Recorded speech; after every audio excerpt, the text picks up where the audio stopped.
AC বাসের মধ্যে বেশ আরামসে বসেছিলাম, আর বর্ধমানে নেমেই রোদ্দুর আর ভ্যাপসা গরম।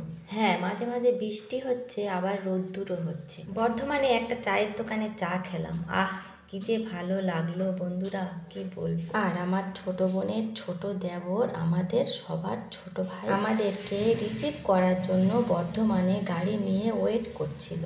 আমরা চা খেয়ে গাড়িতে উঠে পড়লাম, আর আমরা এখন বেশ আরামসে যাচ্ছি। মাঝে মাঝে বাইরে বৃষ্টি, মাঝে মাঝে রোদ্দুর, আর আমাদের এনার্জি টনিক আদিল সোনাকে নিয়ে আমরা হাসতে হাসতে মজা করতে করতে যাচ্ছি। খুব ভালো লাগছে গাইস। আমার অ্যাকাউন্টে অনেক সময় আদিল সোনাকে নিয়ে অনেক ভিডিও পোস্ট করেছি, আপনারা দেখেছেন। হ্যাঁ, এটাই আমার ছোট বোনের ছেলে আদিল সোনা। আদিল সোনা বাইরে বেরোলে কোনো দুষ্টুমি করে না, শুধু প্রকৃতিগুলো দেখে সুন্দরভাবে। হ্যাঁ, আদিল সোনার খিদে পেলে বলতে পারে না, ছোট বাচ্চা তো, তবে একটা সিগন্যাল দেয়, আমাদের চুল ধরে টানাটানি করে, চুল ছিঁড়ে ফেলে। তো বন্ধুরা, আদিল সোনাকে নিয়ে অনেক কথা হলো আপনাদের সঙ্গে। এখন চলে এসেছি বাড়ির কাছাকাছি, ভেপুরা ওদের গ্রামের নাম। এখন ফ্রেশ হয়ে আমরা এখন নাস্তা খাচ্ছি। দেখা হচ্ছে পরের ব্লকে। আল্লাহ হাফেজ।